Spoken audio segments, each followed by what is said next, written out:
There's no doubt about it. We are living in some very uncertain times right now. The spread of disease and illness is only outdone by the spread of fear and panic. In these uncertain times, it is more important than ever to take care of our mental and emotional health just as much as our physical health. It's more important than ever to understand that you choose how you respond to each and every situation. You choose what energy you're putting out into the world. You choose the energy you spread to everyone around you. Will you spread more fear? Or will you be the calm in the storm? Will you be spreading more darkness, or will you be the light so others can see? Here are 5 things everyone should be doing in these uncertain times. Number 1, self-care. Now, more than ever, it is important that you take time for yourself and by yourself. Spending time alone to clear your mind of negativity and bring yourself back to peace and presence is so important in these times. Clarity is needed, and the only way you can do that is by clearing the negative clutter out of your mind. Schedule time alone, at least once per day, and preferably in the morning. Time to meditate, time to express and feel all the things you are grateful for. Acknowledge your blessings, all the amazing people and things in your life that you may usually take for granted. Notice how good that feels. Journal.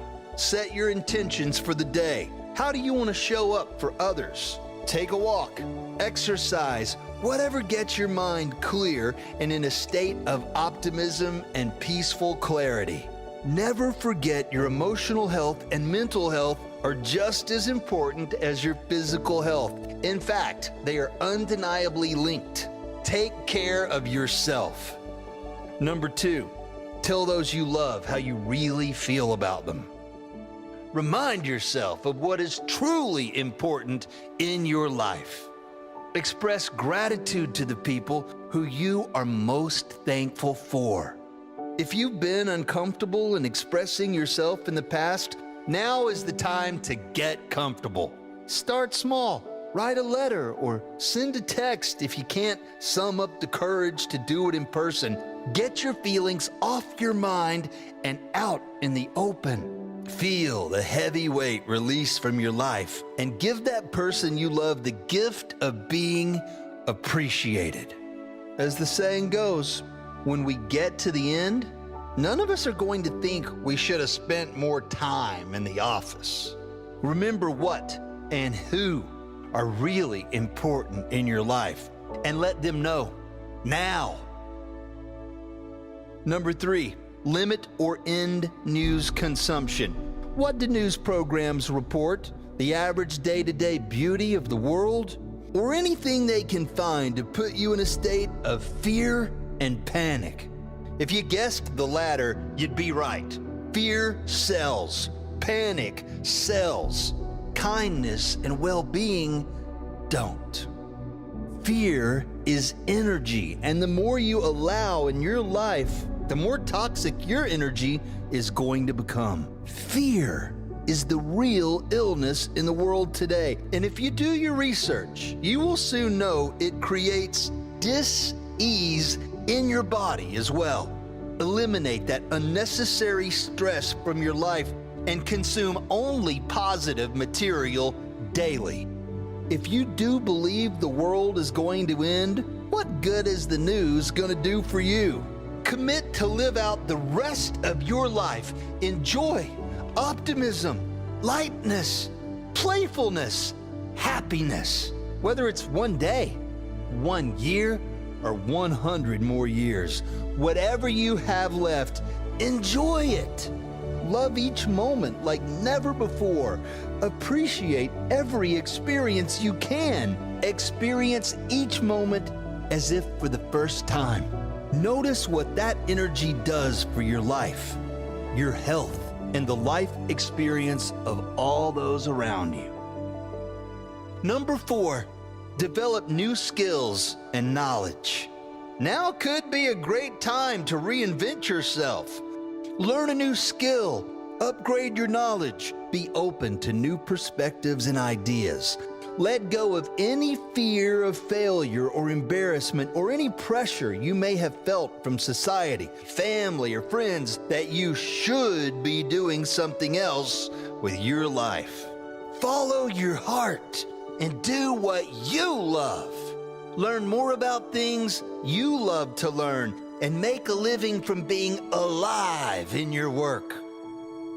Number 5, stop worrying about things you cannot control. Let's get real. None of us are gonna make it. Every single person listening to this is going to die. At some point in the future, we all will fade away into nothingness. We all know this. So why don't we live like we know this? It's a beautiful thing to know and appreciate that human life is temporary. It's especially beautiful to not know when it's actually going to come to an end, understanding that each moment is a gift. Every new day is a present we get to unwrap, not knowing what's gonna be inside. To live in worry and panic about what may or may not happen, to have anxiety about things out of our control, is just stupid. Enjoy each moment. Be grateful for every moment you have on earth, every moment you get to spend with the amazing people in your life. Get grateful for the gift of your eyes that get to see the ridiculous magic of this earth, the ears that get to hear the beautiful sounds of nature and music that moves you. All your senses in your amazing body that keeps you breathing and your blood pumping without you needing to do a thing. Whatever's going to happen in the future is none of our business. Whatever happens now, how we choose to feel and project our energy now, that's all our responsibility. Take that responsibility. Join us to fill this world with more positive energy. More belief that life is good. More belief that health and wellness surround us. More trust that all is well. Peace and love to you all.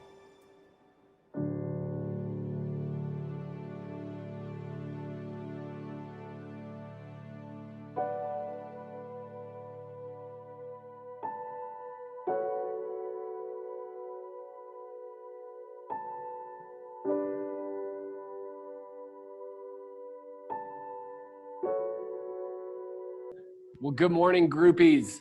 I hope everybody enjoyed that video. It's very special to be here with you guys on a Tuesday morning. Obviously, you're not here in the room with me, but I can feel your energy of all of you at home. I love that you probably have family members, children watching with you, whoever you want to bring into this. I think it's incredible to be able to share in some of the things that we share here inside of the group. A few things I want to talk about real quick. I'll first ask you, and I'd like you to ask or speak out loud at home, what's today? I'm sure you all said it's another day in paradise, and yes, it is. I think we all can have a ton to be grateful for. We have a ton to love and cherish with the time that we're getting to spend with family, loved ones, and keep your focus on the things that we can control. Real quickly this morning, I just want to run through a couple of housekeeping items before we get started. Yesterday, I published a list of all sorts of online training that's going on throughout the company. Your leadership team has been very hard at work coming up with things that can keep you sharp, keep you focused, keep you educated, learning and developing new skills. So I want to go through that list real quickly. If you have not received it, please, it is out on Yatmo. We'll continue to publish this on Friday weekly so that you know all of the weekly material and Zoom meetings that you have an opportunity to go to. Couple of real housekeeping items as well. If you are on the Zoom meeting, please do me a favor. In the bottom left-hand corner, mute your microphone. We have muted everybody Please do not share your screen. Please be courteous of others. If you don't know how to use the platform very well, please reach out to somebody in your office that might be able to help you via text. And we're trying to basically work through this, but I need you guys to not be fidgeting around and make sure you're cognizant of all the other people that are watching in there. So real quickly, going through the Zoom meeting schedule. So today, this morning, we obviously had an incredible book club that Pam Cass hosted. They did the 7 Habits of Highly Effective People. Next week, they're obviously doing an incredible book with Viktor Frankl. I would encourage many of you to attend. That is from 7 to 7:45 a.m. on Tuesday mornings, and that will be weekly moving into the future. The sales meeting from 8 to 9 each week. The same link will work for the sales meeting. We'll publish this out each week. This evening, 5 to 6, we have a family group happy hour. Get to know each other. Anybody that wants to get on, your kids can join. It's family friendly. We'll do that from 5 to 6, and we'll do that each week. That link is in the Zoom meeting schedule. Wednesday, the 25th, from 8 to 9, Pam Cass is hosting the Agent Accelerator, how to generate move scores. That link and weekly, that skills group will meet. So please take some time out of your day to join that. 7:30 to 9 on Wednesday night, we have a group happy hour, adults only on Zoom. We had a great time with people on Friday. We'll split people up into groups, get to know each other, have a good time, laugh, sharing some camaraderie while we're all on quarantine. Thursday, March 26th, we have a new course. It'll be Morning with a Master. Each week, we will spend an hour having coffee, learning about some of the nuances from people who have been through different market cycles, things that we could be doing, things that we could position ourselves in the future. This week, we'll have Chris McElroy on to do Morning with the Master. Thursday at 9 to 10 is Active Pipe Overview Training with Erica Cunningham. And then on from 2 to 3 that afternoon on Thursday, Tom Flanagan will be doing Google Voice training. Many of you have asked how to utilize Google Voice in your business. We'll be going through that. And then on Friday morning from 9 to 10, myself personally will be helping you to get to know Copper, the new CRM. Right now is an amazing opportunity. We have 2 incredible gals, Erica Cunningham and Bethany Nitzel, who are helping people onboard via Zoom into the new CRM. So we certainly would love to give you an overview of that platform and get you introduced so that during this downtime, you can be preparing and getting your database up to speed and rock solid. So I hope you find some opportunities to learn, to socialize, and to get together this week. I will publish this. It's already out on Yatmo if you have not seen it, but please take some time and join some of those virtual meetings. I now want to bring up a very good friend of mine to talk a little bit more. Actually, I'm jumping ahead. Let me go to birthdays and anniversaries. I want to celebrate, obviously, people that have birthdays in the coming week. Paul Matthews, Bob Sutton, Mary Doty, Michelle Cahey, Scott Franks, Shelley Goldrich, and Mr. Tom Flanagan. I wish you all a very happy birthday. Take some time to reach out to those lovely people, and hopefully you get to do some celebrating. Join one of our group happy hours. Anniversaries, Marnie Long, Yayo Osborne, Kathleen Hollerbach, Doug Miller, and Lane Everett. Thank you for being here. Thank you for being incredible partners, and thank you for being a part of the group. Happy TGI anniversary. Okay, now back on schedule. I'm going to bring up my good friend Jason Pfeiffer to talk a little bit about what's going on in mortgage markets today. Good morning, Jason Pfeiffer with Root Mortgage. Just wanted to share this morning a little bit about the mortgage market. I know there's been a lot of uncertainty out there. And the one question I'm getting all the time is, Jason, what's going on with rates? So have the slide here, if you can see behind me, that basically we looked at the mortgage-backed securities and what's going on. We looked at all the economic indicators and we detailed an algorithm here. And as you can see off to the right there is going to be what we predict for the future, which looks a lot like a squiggly line, but is what we foresee. We're going to have some continued chaos and volatility as far as mortgage rates go. If you look at what's happened over the past couple weeks, we've seen those rates, go up and down 0.75% to a full % in a matter of, one day. And that obviously provides us a lot of challenges as, we're preparing estimates for clients. You do that, you compose an email. When you're about to hit send, rates change, you have to redo the estimate. You send the email, and by the time the client gets back with you, rates have changed again. That also provides challenges for you guys to communicate things with your clients, and it creates client confusion. So I wanted to take this time to kind of talk about why that's happening and what's going on. Obviously, a couple of weeks ago, we talked about how rates were really low. We brought out the refinance matrix, and we looked at that.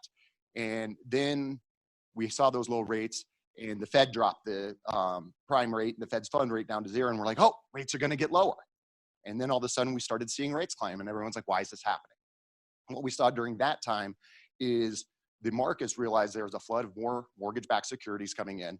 And they also realized that all this stimulus was going to add more treasuries and things like that to the market. So as that happened, mortgage rates started moving up. We saw that happen fairly drastically. And then the Fed went, uh-oh, we need to jump in here. So then they added that they were going to be buying some mortgage-backed securities as well as some treasuries. That initially pushed rates lower, but they also announced all the other stimulus packages that were going. And once again, we saw rates climbing up. We also saw a lot of other mortgage-backed securities hitting the market as financial institutions needed to sell off mortgage-backed securities and treasuries to cover stock positions. So this all started contributing to higher rates. And once again, towards the end of last week, we started to see a huge run up in rates and rates over the 4s.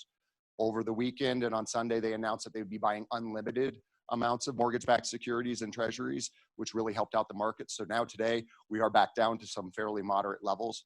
But this is one thing that I don't see that this will solve the volatility. We most likely will see some more volatility, and that's because we have an uncertain economy right now. When you look at it, mortgages might be a riskier thing than they were a little bit ago, but nobody really knows. So we probably will see a little bit more volatility, but hopefully these talking points will help you inform a client so they can understand what's going on. The one big takeaway though, is that the Fed understands how important housing is.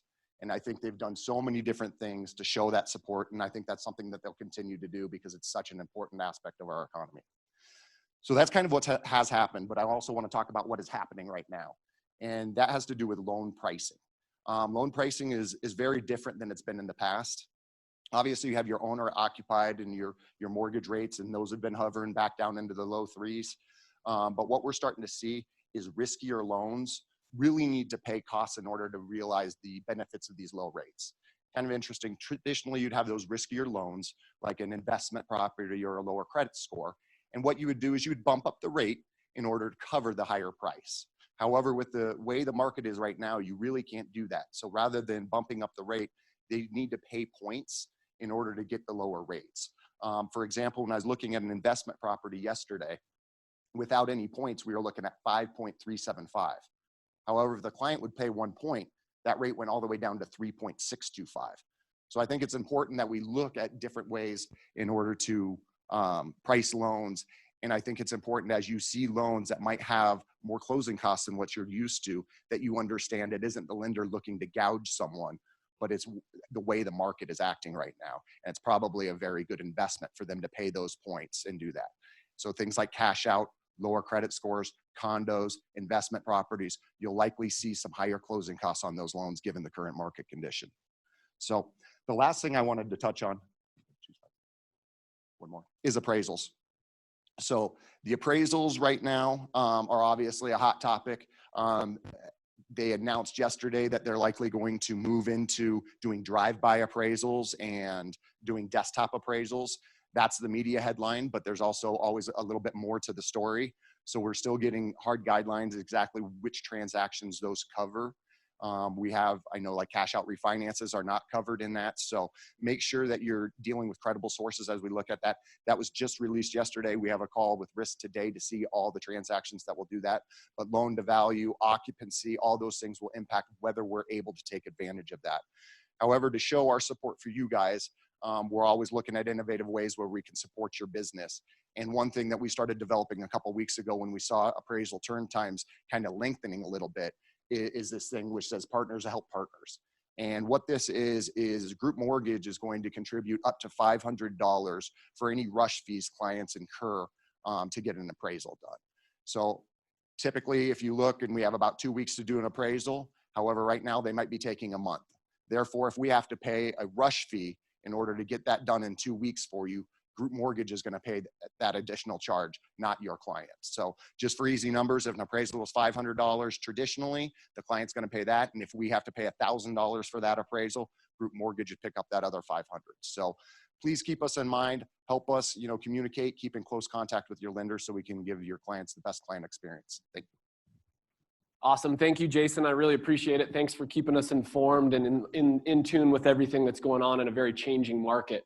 I now want to bring up Tom Flanagan. Tom's got some great updates as it pertains to video for each and every one of you. Let Tom take it away and let us know what kind of things we've got cooking to help you out. Thanks, Brandon. Good morning, everybody. I know during these critical times, video is going to be incredibly important, and so help is on the way. We just hired a new junior video producer, and Josh's first day will be this coming Monday, March 30th, and we're really excited to have him on the team. He'll be working directly with Brian Martinez, and that is definitely going to double our video production. And during these challenging times, we also have a new product that we're going to release. It's called a Quick View. It's essentially a video walkthrough. It's going to be less cinematic than our traditional property tours. It's not going to include drone footage, or it's not going to be sort of a longer cinematic video production. It's going to be 60 seconds or less. It's going to include the address. It's going to be literally a walkthrough of the home, and then it'll, of course, have a call to action. You'll be able to share these on social media, get them in front of consumers, and we think it's going to be a really great addition to our portfolio of tools, and we'll certainly share more information on that. We also want to slash the price of this product dramatically. So it's just going to be $99 for a 60-second video walkthrough tour. And we'll begin producing these next week when Josh joins the team. So I think this is really going to sort of solve that virtual walkthrough problem, and I think it's going to be a great product for you guys to share on social media. And if you have any questions regarding the product, just contact me directly. Thank you. All right, Tom, you got a virtual round of applause. So I appreciate you doing that, and I appreciate you guys pivoting so quickly to try to bring some value through video tours. Real quickly, I want to jump into some of my slides. I want to give you some market update information and try to keep you guys current as to what's going on. So obviously right now there is a lot of market uncertainty. I've had a lot of people reach out to me asking me to prognosticate, forecast where we're going to be in 3 months, 6 months. I think any economist would be lying to you if they stood in front of you and said, you know, here's exactly where we're going to be. I don't think many people have a trajectory, but let me show you what is fact. And a couple of things, let me get some hard things out of the way. This will be a difficult week from the standpoint of a news cycle around economic news. And so it might as well just have some understanding that some of the numbers that you will see this week will certainly be numbers that we've never seen before. And so a couple of them. GDP, some of the GDP decline projections are pretty large to be expected in an event where the national economy and the global economy has really been shut down. But for the nation, various economic analysts are predicting pretty large-scale GDP drop in the country. So be prepared for that. Let's just get it out of the way. The second piece is on Thursday, we will get the first round of unemployment numbers. And many economists believe that those unemployment numbers may hover somewhere in the neighborhood of about 2.5 million unemployment claims. Previously, the largest was about 600,000 in the Great Recession. So let's just get all that negative stuff out of the way. It will come, and that way it's not a surprise when you see it. It is what it is at this point, but let's look at some positive signs as it pertains to real estate. Larry and I have talked a lot about this, and we'll share more data about this a little bit later. But really, we don't believe what is happening is truthfully having very much impact in the long tail term of things around real estate. And let me show you what's kind of gone on in our marketplace. Let me get the clicker here. So obviously a lot of uncertainty, but let's cut that out with fact. And let's take a look and see, this is group activity, and I'll do this each week, and I will publish this information for you. So last week, so this is from Monday the 16th through Sunday the 22nd. So new listings, 55 new listings. Under contracts, 95 under contracts. 52 closed, that's actually 61 sides. And then lost transactions for the week were 31. Obviously, there's been a lot of shifts in people's employment, in wages, with a lot of industries essentially being completely shut down. So do not be surprised by those lost numbers. Let's look at it from the standpoint of IRIS reporting as well, and I'll publish all these for you. A couple key points is obviously under contracts are 3x what our lost contracts are. So with some of the withdrawals that we're seeing, inventory shortage is becoming even larger, which essentially we're seeing multiple offers and a lot of scenarios where there is really a lack of inventory, but there are still people that really want to find shelter, safe haven, and more so than ever, they have a pretty strict timeline of trying to get into something as quickly as they possibly can. Let's take a look at IRIS market activity. So new listings, 2,438, up 13%. Current pendings, down 13%, but 2,307. Closed in the week, 1,744, down 13%. And then withdrawals, obviously properties being withdraws, deals being done, listings being taken out, 471. That's a sharp increase. That's leading to the supply problem, which we were already very supply constrained and will be increasingly supply constrained in the future. So if you have people that are on the fence about putting a property on the marketplace, with the virtual tools, with the computing power that we have, with the quick video tours, we can still do this. And it might be a very advantageous time for them to place a market on the property because I think many of you are finding out, very much to your surprise, you're getting multiple offers, lots of activity on your properties. Showings are actually up for the week. If you look at the gold sheet this week, Larry will talk a little bit about that as well. But I just wanted to give you some hard data. I will publish this every 2 days so that you guys can keep a pulse of what is going on.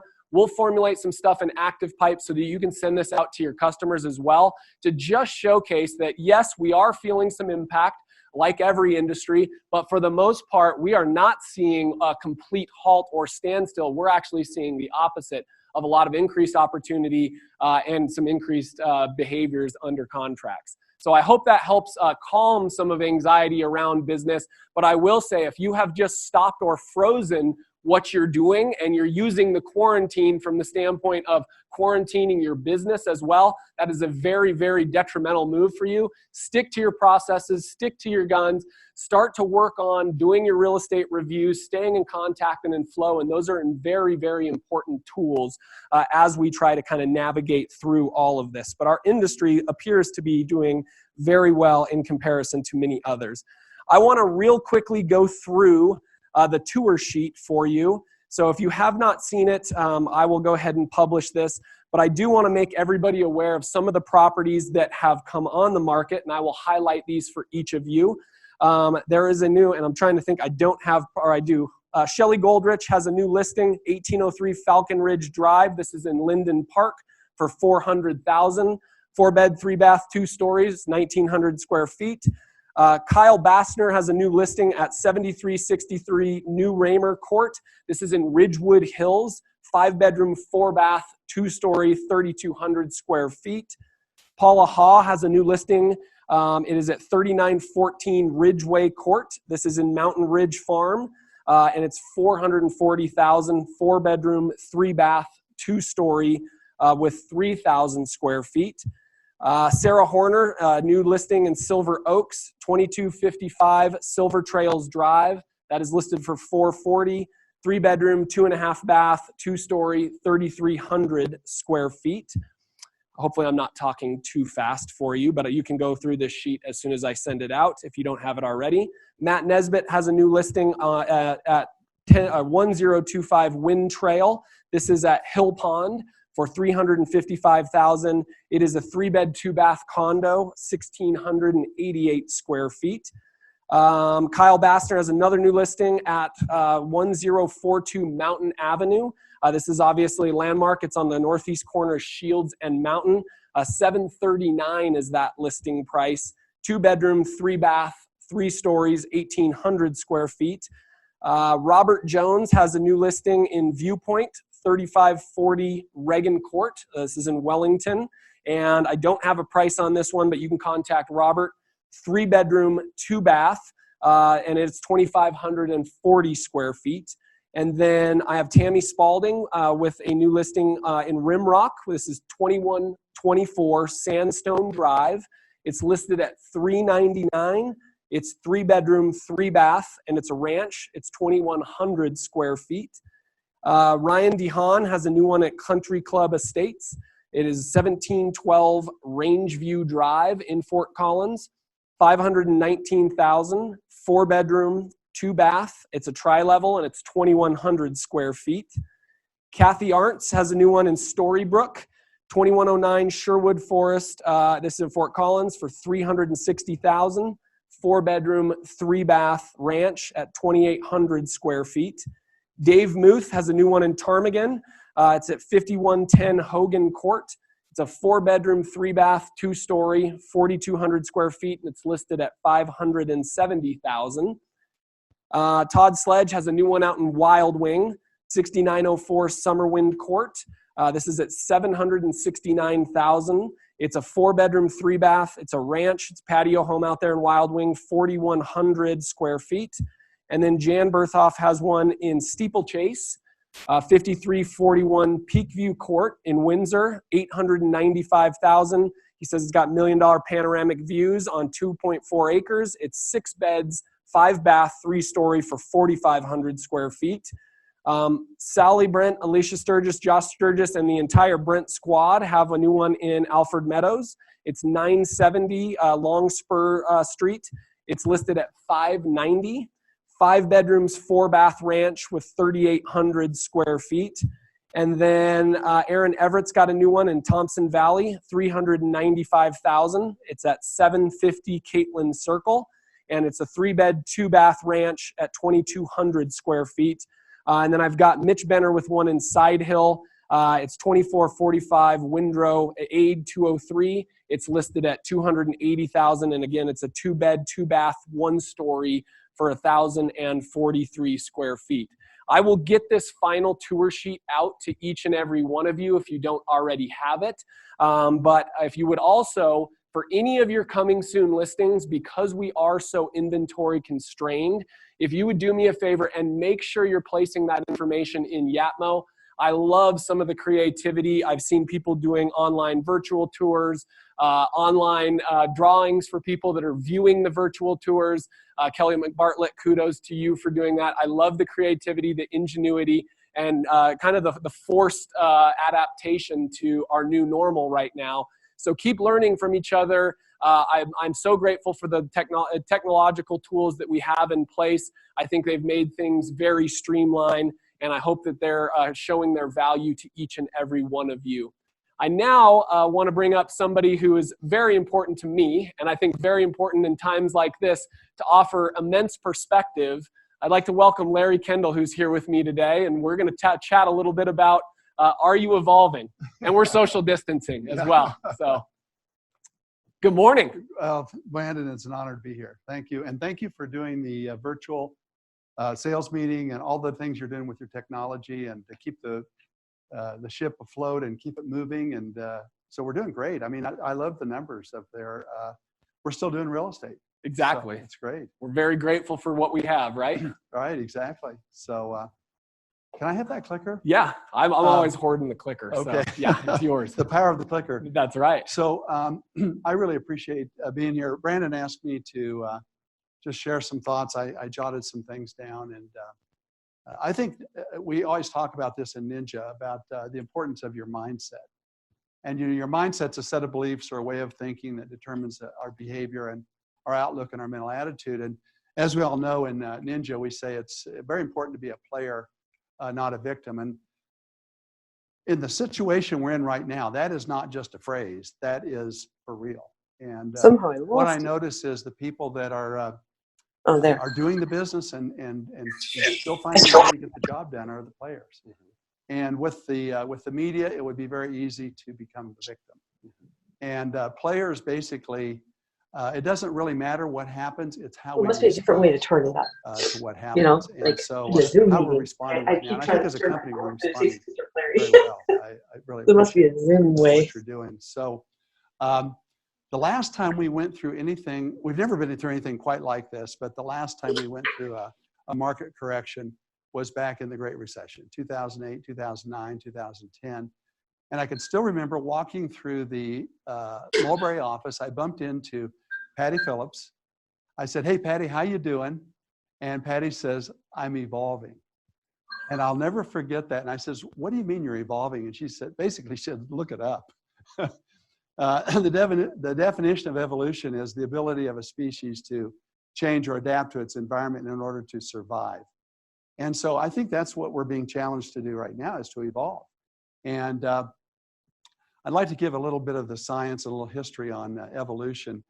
A couple of years ago, Pat and I had the opportunity to go down to the Galapagos Islands. And this is a group of islands that are kind of out in the middle of nowhere. And as a result, it's a lot of the species there exist there and no place else in the world. And we've always wanted to visit that, and so we did. To give you an idea, these are what's called blue-footed boobies. And they're basically a bird with blue feet. And they make a lot of fun about this in the bars in the Galapagos. They have T-shirts that you can get as these blue booby T-shirts. So this was the place that Charles Darwin went to study and actually started writing his book, Origin of Species. And what he discovered there was this: it's not the strongest or of the species that survives, nor the most intelligent that survives. It is the one that is the most adaptable to change. And so we're being challenged right now to adapt to a pretty massive change in our society and in our real estate market. So we'd like to offer you a couple of tips on this. And Brandon, you and the team here are the poster children of evolution. So I want to commend you. So any comments on? Well, yeah, this I think I completely agree with you. I think, change is interesting because when it's something that is as forced as it has been right now, I think there's two responses. There's either the power or the primal response. And the primal response is fear, anxiety, hole up, and try to, you can't make any moves. You can't make any decisions. I think the power response is, when you can't go outside, go inside. Right. And get clear on, the things that we can control, like we've seen in the video, the things we're going to talk about. And I look at somebody like you referenced Patty earlier. She had a great post of her new normal. It was her getting ready to go out and do her showing. She had all her disinfectant, all of the things, and she's evolving, right? And I think so many of you, like us, are evolving every day. It's looking at it from a daily basis and figuring out, what decisions do I need to make in my evolution today? Not trying to get too far out in front of ourselves, but just on a daily basis. And we're doing the same inside of the organization. I think many of our partners are right now. You bet, you bet. Well, part of our goal here at this meeting is to help you become more clear. And what we know is the more clear you can be, the less fearful you'll be. Clarity is the antidote to fear.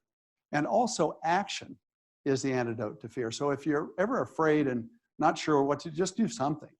Take action, get involved and start moving, whether it's action in your business by making some phone calls, or whether it's action in your body by going out and going for a walk.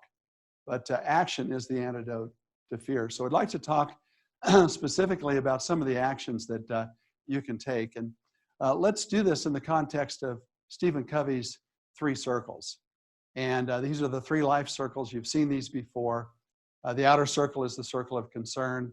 The middle circle is the circle of influence, and the center circle is the circle of control. What we would encourage you to do is to stay out of the circle of concern right now. It's very easy to be drawn into that with all that's going on. The media, it's just relentless in its reporting of the virus and the economy and so on. And we would advise to either stop totally communication with the media, or take a small dose in the morning or in the evening and then turn it off for the rest of the day. Instead, focus on the circle of influence. You can influence your children. You can influence your clients. You can influence your friends. Focus on the circle of control, the things that you can do that will make a difference in your life and in the life of your family, your friends, and your clients. So what's interesting here is that there is still a market, and we're very fortunate in our market that we're still considered an essential service. In many parts of the country, they're shutting down. And so you're forced to stay inside. You cannot show property, for example. We're still able to do that, and as a result, our numbers show it. So it's great. So there still is a market. We're still able to work in that market. So don't become a hermit. And I don't like that term social distancing, because I don't think that's descriptive. I think it's physical distancing. I think it's social connection. And I think right now it's very important to socially connect in using all of your platforms and to stay in touch with your people, connect with your people. Take control of that. That's something you can do. You can influence their mindset.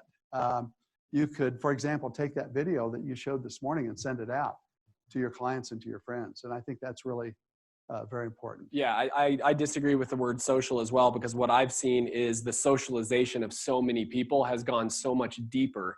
Seeing the Zoom meetings people are having. I mean, last night, my wife was at home having a Zoom meeting with her close friends. I was having a Zoom meeting with the guys group. Last Friday, we had a Zoom meeting with people. I learned things about groupies that I knew nothing about, some appropriate, some inappropriate.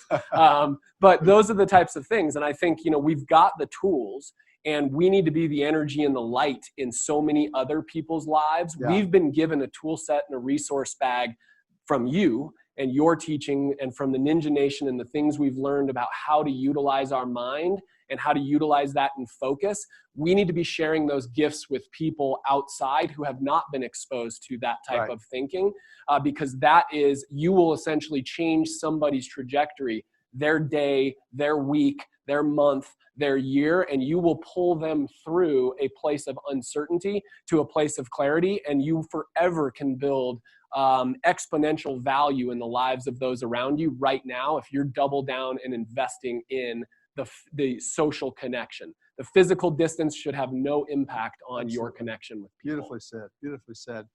Let's talk a little bit about the economy and specifically the real estate market. A couple things to remember. Real estate is one of the three basics of life: food, shelter, and clothing. So we're not some sort of fad type of product. It's a basic need that people have. And what happens when you have one of the basics, like people need a place to live, you can have disruptions in the market, but all that does generally is it creates what we call pent-up demand. So the demand for housing is not going to go away. In fact, we're behind on our supply.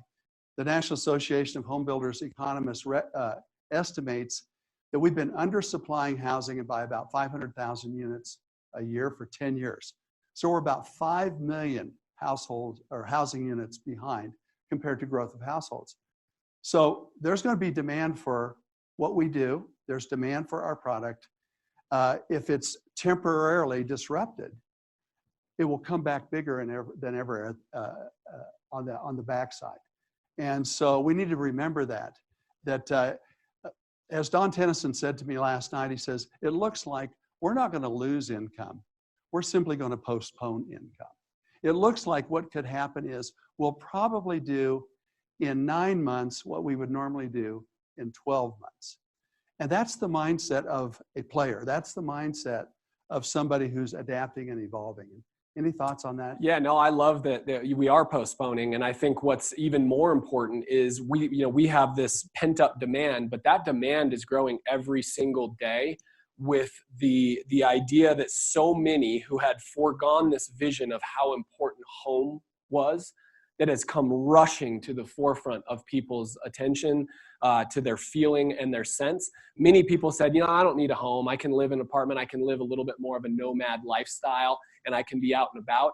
I think people from the standpoint of investment understand, wow, there's serious volatility and unknowns as it pertains to the stock market and other investments. And home is the one thing that really resonates true to so many people right now as one of those core essentials. But I think it stands out even above all. It's food and shelter for me, because if I've got a home, like your kids are probably doing right now, they're running around the house naked. They may not even need clothing. So I think that rings really true to me. Is I think we're going to see pent up demand, and we're postponing it till we get everything under control. But I think there's even going to be more demand from people from the standpoint of home is sanctuary. It is one of the most important things in my life. And I think that plays out very well for us in the long term. Yeah, I think related to that also, our wake up money investors are sleeping well at night. They're so glad they have their money in real estate. And I think more people will recognize that as well. And I think that will add to the demand also. So, you know, one of the concerns we have is you mentioned it earlier, we're probably going to see record reporting of unemployment. A lot of people are being laid off. Businesses are closed. It's going to be a very tough time for some folks.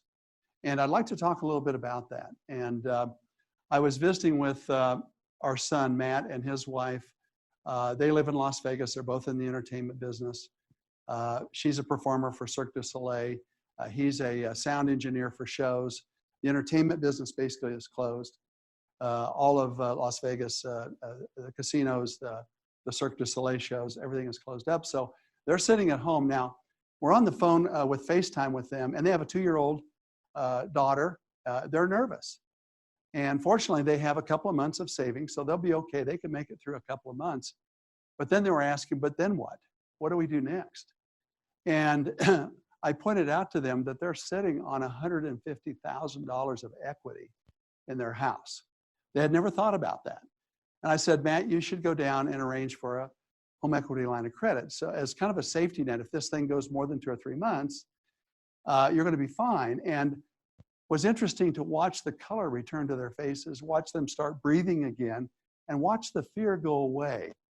The numbers are this, that the homeowners today have what's called tappable equity of $6.3 trillion. It's the highest in history. And 2/3 of households own a home. So I think really that is going to be the safety net for 2/3 of the households in the United States. And I think that probably we could make the statement that housing probably will save a lot of families and will save the economy because of that, the equities that have been built up over the last 10, 11 years in housing. I completely agree with you. And I think so many people, they haven't thought like Matt, right? You just gave Matt and Adma a lot of clarity from the standpoint of projecting way out in the future, trying to figure out what happens, bringing it back into what step could you take today that could empower your situation. Right. That feeling of, okay, I've got clarity, I've got a little bit of direction, and I have more safe haven than I think. And I think to that same point, a lot of people, you know, while there are jobs and industries that are being potentially shifted forever, most industries are, there are also industries that are growing, adapting, and booming. So people's skill set, much like you come out of a period of, you know, the steel mills in the Midwest and stuff, when those started to adapt and things shifted, people shifted their skill set as well, and human beings are incredibly resilient. So whereas certain industries might be shutting down, companies like Zoom, Amazon, delivery services, you know, delivery gig economy jobs of getting things and services to people have really boomed and grown. So we might see a shift, but we're seeing an evolution. And I think people calming themselves down and looking for opportunity and ways that they can get clarity is very important. I think that's part of our job. You bet. You bet. Very well said. I think also in the going with the circle of control, we say that it's not what happens, it's how you respond to what happens. Okay, how should you be responding right now?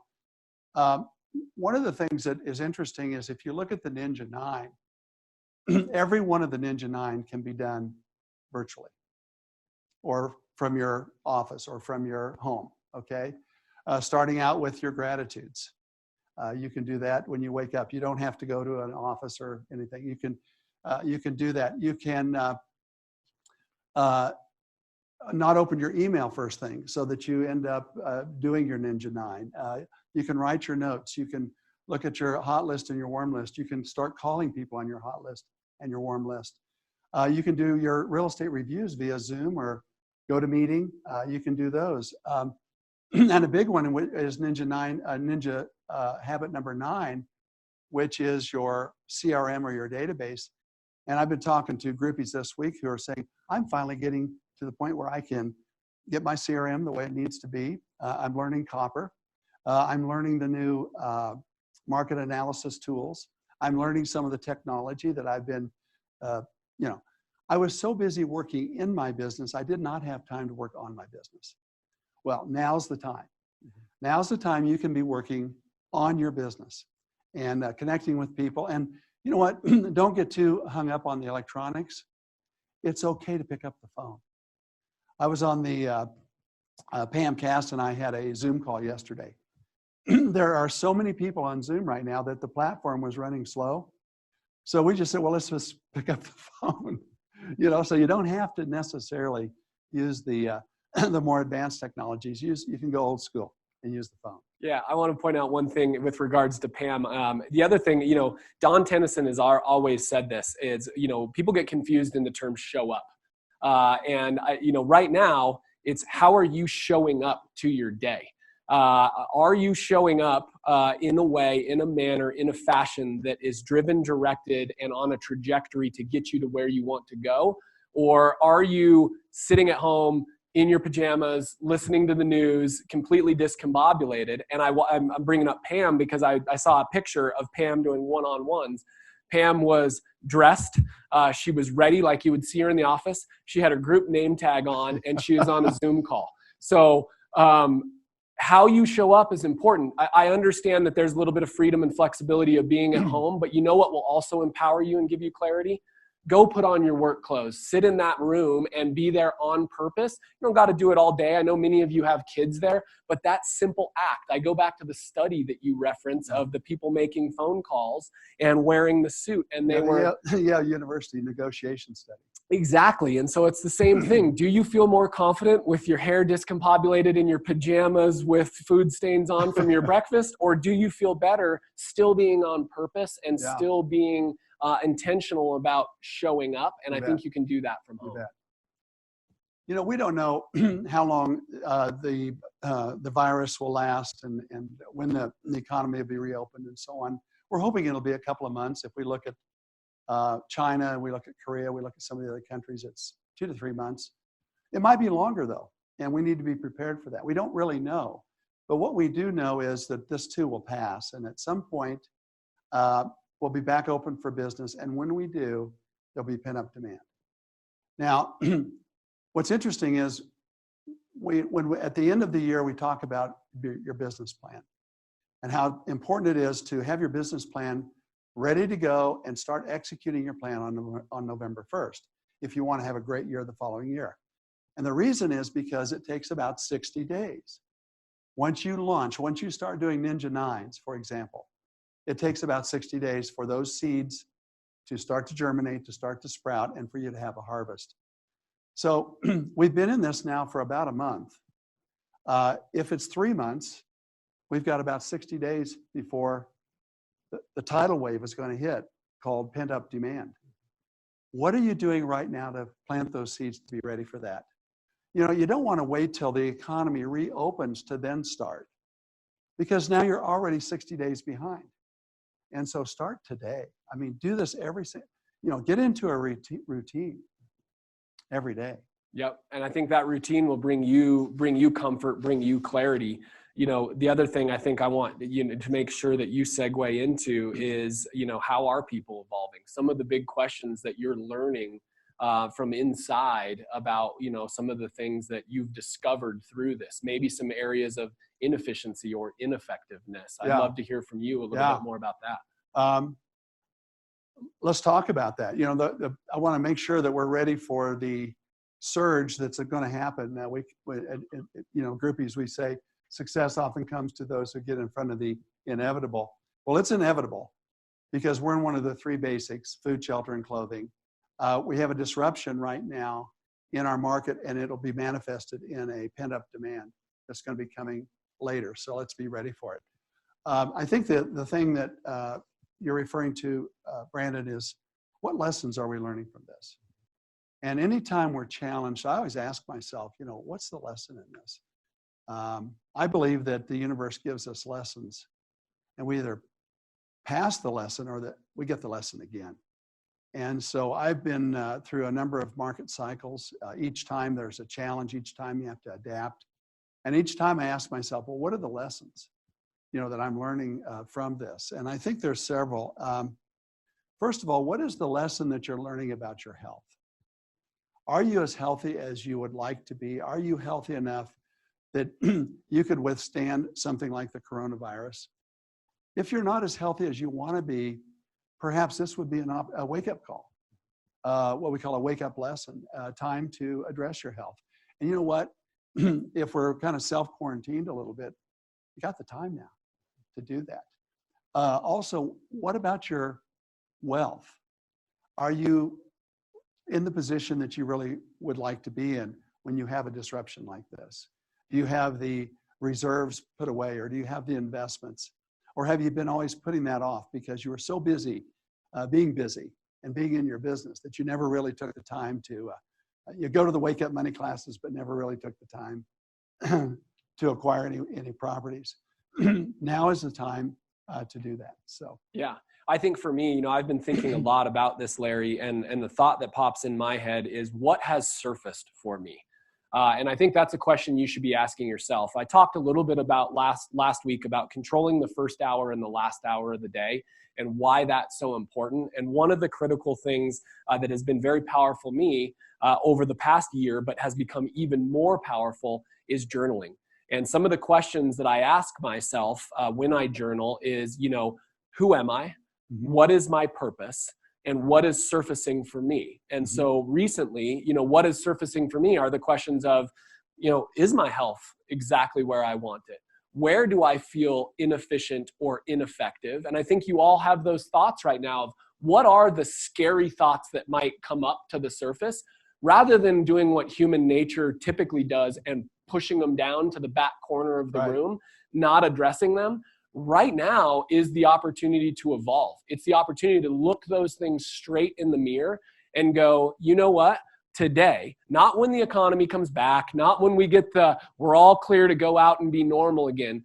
Today, like, what is the identity? What has surfaced and where am I moving to? If it's health, get rid of the junk food, start buying good food, start eating properly, start exercising. Get on YouTube, get on Instagram, get on these platforms. There's amazing people that are helping guide people through how to improve or deal with these things. If your wealth is a concern, get on and read books. You've offered so many pieces of literature, so many audiobooks, different things. Right now is the ability to adapt. And you might look back, like that video said, and go, I made the decision there, rather than pushing the things down that make me nervous or that I haven't dealt with as a human being. I brought them to the surface, and my I should haves became my musts. And I did them starting today. I changed who I was and the trajectory of my life so that I will never be disrupted or nervous or anxious again. beautifully said. I'm looking back on all the different cycles we've gone through, and each time I get a lesson. And I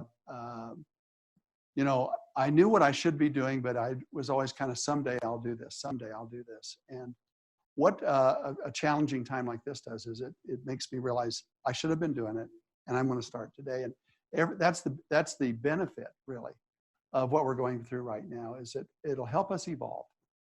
It'll force us to evolve and to be better people. So I'd like to kind of close my thoughts with a couple of thoughts from others. And the first one is from Robin Sharma. And we've talked about Robin before. He's an international business coach. And here are his thoughts. He said, and this is really a perspective. He says, this will pass. Our world needed a wake-up call. There was too much greed, selfishness, and busyness. There was too much rampant addiction to technology at the sake of decency and humanity. There was too much human doing instead of human being. This is a sad, tragic, dramatic, and vicious recalibration. Life is forcing us to slow down, to reconnect with our best selves, and ponder a better future. I thought that was beautifully said. This morning, I got a post from one of our Ninja instructors, Melanie Frank. Melanie posted this. She did not write it. It was written by Laura Kelly Finucci, but I think it's beautiful. And I think she didn't have a title for it. I call it gratitude.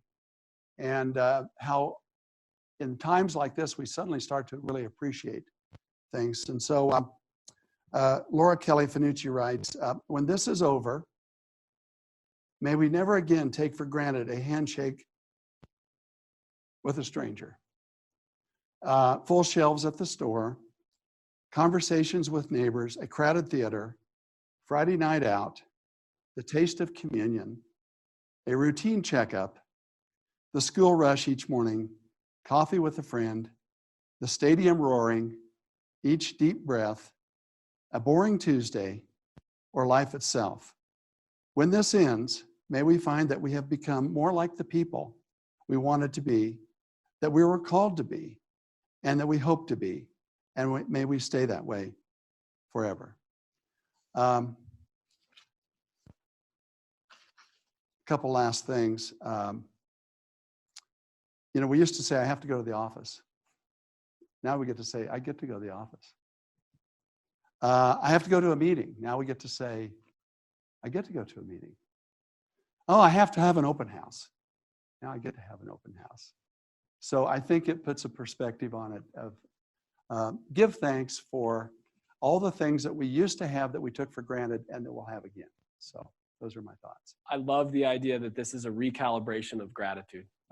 I think a lot of the things that we take for granted, that we just go by with, you know, letting our subconscious mind walk us through life, that we've become very acutely aware. And I want to leave you with one thought as well.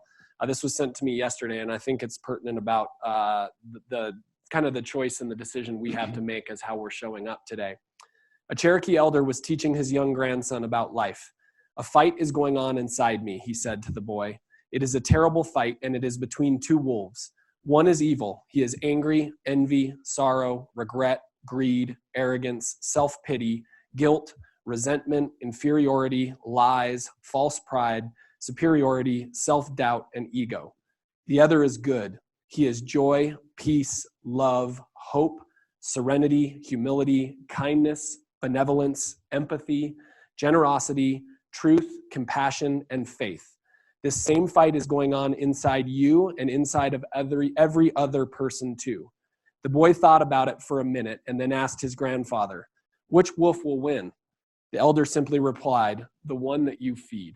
Wow, beautifully said, beautifully said. So I just want to say on behalf of me, it is incredibly empowering, the gifts that you've given me, and I think I can speak on behalf of the entire group.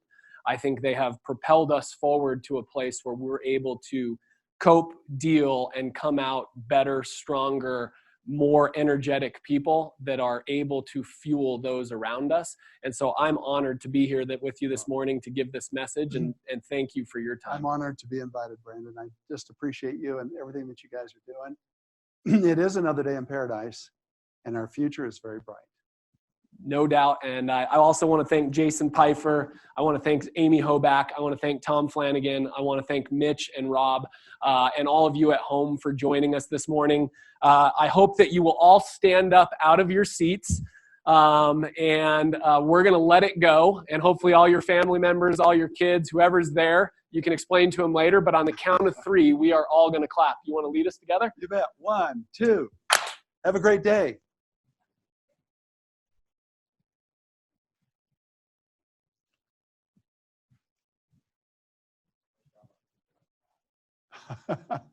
We've had a little bit of practice. Oh, yeah.